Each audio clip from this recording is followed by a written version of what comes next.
যে কোনো স্বপ্নে পৌঁছাতে হলে কিন্তু একটা লক্ষ্য স্থির করতে হয়। যার মধ্যে লক্ষ্য স্থির থাকে সে কিন্তু ঠিক একদিন না একদিন সেই স্বপ্নে পৌঁছাতে পারবেই। এই প্রসঙ্গ নিয়ে একটি গল্প আজকে আমি তোমাদের কাছে শেয়ার করছি। আজকে আমার চ্যানেলে যারা নতুন আমার গল্প শুনছো, যদি আমার গল্প ভালো লাগে প্রত্যেকে প্লিজ একটি সাবস্ক্রাইব করবে এবং লাইক দিয়ে আমার পাশে থেকো। সবাই ভালো আছো নিশ্চয়ই, আমিও খুব ভালো আছি। অনিমেষ আর সৈকত ছিল ছোটোকালের দুই বন্ধু। তাদের মধ্যে খুব ভালোবাসা ছিল এবং একজন একজনকে ছাড়া চলতো না। তো এইভাবেই তাদের আস্তে আস্তে একই স্কুলে পড়া, একইভাবে বড় হওয়া।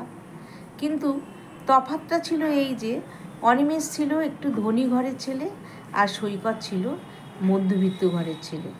সৈকতের বাড়ির অবস্থা কিন্তু খুব একটা ভালো ছিল না, আর অনিমেষের বাড়ির অবস্থা খুবই ভালো ছিল। যার জন্যে কী হয়েছে, অনিমেষ যা চাইতো বাবা মার কাছে তাই পেত, কিন্তু সৈকত কিন্তু অনেক চাইলেও, অনেক কান্নাকাটি করলেও কিন্তু তার বাবা মার কাছ থেকে সেটা পাওয়ার কিন্তু কোনো সুযোগই থাকতো না, কারণ তার বাবা মা দেবে কোথার থেকে।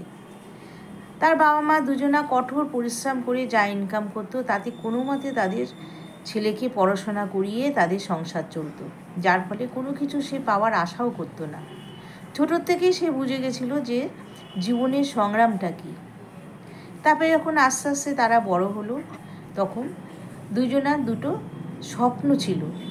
অনিমেষের স্বপ্ন ছিল সে আইপিএস অফিসার হবে, আর সৈকতের স্বপ্ন ছিল সে বড় ডাক্তার হবে। এবং সে স্বপ্নে পৌঁছানোর জন্য কিন্তু অনিমেষ স্কুলের গণ্ডি পেরিয়ে, সৈকত স্কুলের গণ্ডি পেরিয়ে অনিমেষ চলে গেল বাইরে, সে আইপিএস অফিসার হবে বলে তার পড়াশোনা করতে।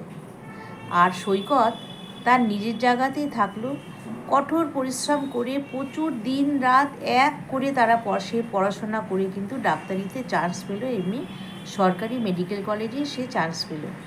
সেখান থেকে বাড়ির থেকে কিন্তু যাওয়া আসা করে সে ডাক্তারি পড়তো, এবং ডাক্তারি পড়ে একদিন সে ডাক্তারি পাশ করে বড় ডাক্তার হলো এবং একটি নার্সিংহোমে সে যেত, আর এদিকে নিজে কিন্তু প্রাইভেট প্র্যাকটিস করতো। চারদিকে তার নাম ডাক, সে খুব ভালো ডায়াগনোসিস করতো, ভালো ডাক্তার হলো। এবং আস্তে আস্তে কী হলো, তার বাবা মার স্বপ্ন এবং সৈকতের স্বপ্নও কিন্তু পূরণ হলো। সৈকতের স্বপ্নের সাথে কিন্তু তার বাবা মার স্বপ্নও কিন্তু যোগ করেছিল। সেই স্বপ্নে পৌঁছানোর জন্য কিন্তু তার বাবা মা কঠোর পরিশ্রম করে গেছিল।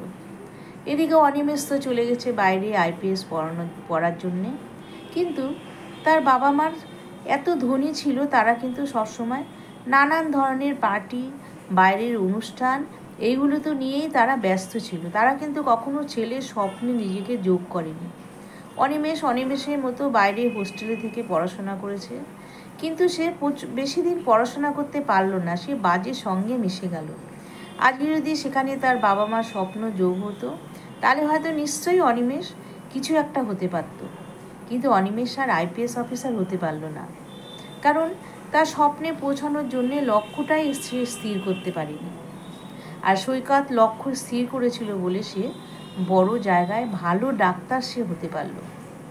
তো অনেক বছর পরে সৈকতের সাথে অনিমেষের একদিন দেখা হলো সেই নার্সিং রুমের বেডে। দেখলো অনিমেষ হাত জিরজিরে একটা ছেলে বেডের মধ্যে শুয়ে আছে। সৈকত সেখানে ভিজিট করতে গেছে, করতে গিয়ে দেখে তার বাবা মা তার মাথার কাছে বসে আছে এবং একটি হাত জিরজিরা ছেলে সেই বেডের মধ্যে শুয়ে আছে। অনিমেষ তাকে ভিজিট করতে গেছে, সৈকত তাকে ভিজিট করতে গেছে। ভিজিট করতে গিয়ে দেখে, আরে এ তো সেই অনিমেষ, আমার বন্ধু, এবং এ তো সেই কাকু কাকিমা। তখন তার বাবা মা কিন্তু সৈকতকে জড়িয়ে ধরে খুব কান্নাকাটি বলল যে সৈকত দেখো, আজকে আমার ছেলেকে বড় অফিসার করার জন্য বাইরে পাঠালাম, আর তোমার বাবা মাও কিন্তু তোমাকে কঠোর পরিশ্রম করে তোমাকে ডাক্তারি পড়ালো এবং তুমি আজকে সফল একজন ডাক্তার হয়েছো, আর আমার অনিমেষ কিছুই করতে পারলো না। আসলে জানো তো, দোষটা আমাদেরই, কারণ তোমার বাবা মা কিন্তু তোমার সাথে তোমার স্বপ্নে কিন্তু যোগ দিয়েছিল, যার জন্যে তোমার বাবা মা কিন্তু প্রচুর পরিশ্রমও করেছিল তোমার সাথে। আর আমরা কিন্তু সারা জীবন আমরা পার্টি, বাইরে ঘোরা, এগুলো নিয়ে ব্যস্ত ছিলাম, কোনো দিন ছেলেকে আমরা তার স্বপ্নে যোগও দিইনি এবং ছেলেকে কিন্তু আমরা কোনো সময় তাকে হেল্পও করিনি। সে নিজের স্বাধীন মতো, ছোটোর থেকে স্বাধীন, বড় সে স্বাধীন মতো পড়াশোনা করেছে, হোস্টেলে থেকেছে, যার জন্যে সে কী হয়েছে, একটা বাজের সঙ্গে মিশে নানান ধরনের নেশা করেছে। নেশা করে দেখো তার শরীরে এখন হাজারটা অসুখ। জানি না তুমি ওকে ঠিক করতে পারবে কি না। তখন সৈকত বলল, না, কাকু কাকিমাকে বলল যে না, চিন্তা করবেন না, আমি যখন ওর প্রিয় বন্ধু আর আমি একজন বড় ডাক্তার, সফল ডাক্তার, আমি নিশ্চয়ই পারবো অনিমেষকে আমি ঠিক করতে। তখন থেকেই কিন্তু অনিমেষ সৈকতের আন্ডারেই থাকতো। প্রতিদিন 2 থেকে 3 বেলা তাকে ভিজিট করতো, তাকে দেখভাল করতো, কারণ বন্ধুকে তো সারিয়ে তুলতেই হবে। বেশ কয়েকদিন পরে অনিমেষ কিন্তু সুস্থ হয়ে উঠল এবং আবার সে নতুন জীবনে ফিরে গেল।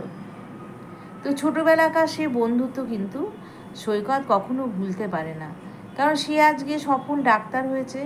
তারও ইচ্ছা অনিমেষও যেন একজন সফল আইপিএস অফিসার হয়। তো যে যখন সুস্থ হয়ে উঠল, সৈকত তখন অনিমেষকে বলল যে দেখ, তুই তো এখন সুস্থ হয়ে গেছিস, তুই তোর জীবনে ফিরে যা, তুই ভালো মতো পড়াশোনা কর, সময় তো শেষ হয়ে যায়নি, দেখিস তুই ঠিক আইপিএস অফিসার হবি। এই বলে তখন সৈকতের কথাটা কিন্তু অনিমেষের খুব কানে বাঁধল। সে বলল, বন্ধু ঠিকই বলেছিস, এবার আমি প্রতিজ্ঞা করলাম আমার স্বপ্নে পৌঁছানোর জন্য আমি লক্ষ্য স্থির করব। এবং তার বাবা মাও কিন্তু সেখানে বসে ঠিক করলো যে না, তার লক্ষ্যে কিন্তু আমরাও যোগ দেব। তখন থেকে কিন্তু অনিমেষ আবার শুরু করলো পড়াশোনা এবং সেও কিন্তু একজন বড় আইপিএস অফিসার হলো। হয়তো দেরি হলো, কিন্তু সে হয়েছে তো। তাই বলি, প্রত্যেকে কিন্তু স্বপ্নে পৌঁছানোর জন্য লক্ষ্য স্থির করতেই হবে এবং তার সাথে বাবা মাকেও কিন্তু ছেলে মেয়েদের সাথে লক্ষ্যে পৌঁছানোর জন্য কিন্তু কঠোর পরিশ্রম করে যেতে হবে, ছেলে মেয়ের সাথে টাচে থাকতে হবে, তবেই কিন্তু ছেলেমেয়েরা তাদের স্বপ্ন পূরণ করতে পারবে। তাহলে আমার গল্পটা আজকে এটুকুই থাকলো। সবাই ভালো থেকো, টাটা।